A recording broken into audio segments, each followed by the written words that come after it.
Syria में तख्ता पलट के बाद से इजराइल जो है वो काफी एक्टिव हो गया और इजराइल की तरफ से लगातार सीरिया में भीषण बमबारी जो है वो की जा रही है। क्यों की जा रही है बमबारी, क्या है इजराइल के वेस्टेड इंटरेस्ट, इस वीडियो में आप जान पाएंगे। स्वागत है आपका, मैं हूं आपके साथ चंदन भारद्वाज। बीते 48 घंटों के अंदर 350 से ज्यादा हवाई और नौसैनिक हमले जो है वो इजराइल की तरफ से सीरिया में किए गए हैं और दावा यह किया गया है कि इसमें 70 से 80% सीरिया की सैन्य क्षमता जो है उसको नष्ट कर दिया गया है। लेकिन ये सब इसीलिए हो रहा है क्योंकि इसके पीछे इजराइल के जो वेस्टेड इंटरेस्ट है वो जग जाहिर है, जैसे कि ईरान के प्रभाव को सीरिया में कम करना, गोलान हाइट्स को लेकर अपनी पकड़ को मजबूत करना और रणनीतिक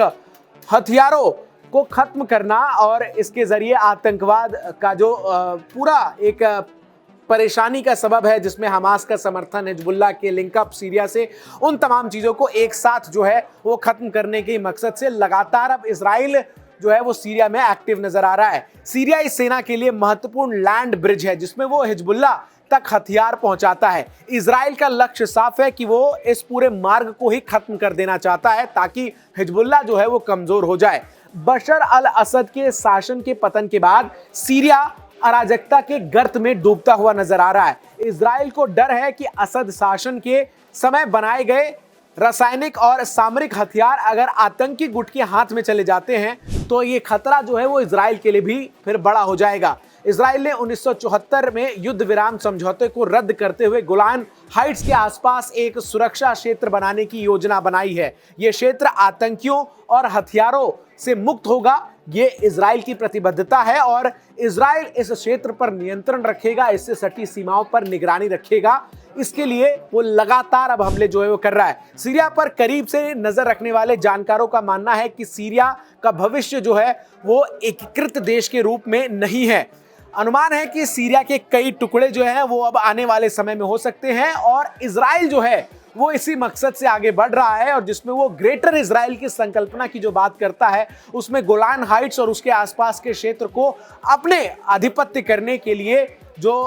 इजराइल है वो लगातार वकालत करता है और इसीलिए लगातार हमले जो हैं वो बोले जा रहे हैं। इजराइल ने सीरिया के सामरिक हथियार भंडार के साथ साथ रासायनिक हथियार, मिसाइल, एयर डिफेंस सिस्टम, वैज्ञानिक अनुसंधान केंद्रों को निशाना बनाया है और इसका मकसद है कि जो आतंकी गुट हैं सीरिया में उनके हाथ कहीं से भी ये जो हथियार है वो न लगे। इसके अलावा अल कायदा और इस्लामिक स्टेट जैसे आतंकी गुट सीरिया में लगातार अब सक्रिय हैं। इजराइल जानता है कि उन गुटों के पास हथियार पहुंचने का मतलब है कि ये उसकी सुरक्षा के लिए भी बड़ा खतरा हो सकता है और हिजबुल्लाह को ये फिर से रिवाइव करने की कोशिश कर सकते हैं। इजराइल को एक बात का डर और है,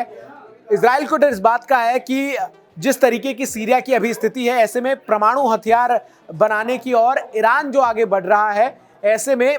वो लगातार ईरान को भी कमजोर करना चाहता है सीरिया पर हमले करके और ऐसे में ताबड़तोड़ स्ट्राइक्स जो हैं वो सीरिया की तरफ से जारी है। इजराइल जहां लगातार स्ट्राइक कर रहा है तो अमेरिका भी इजराइल का साथ देने के लिए पूरे इलाके को धुआं धुआं किए हुए है।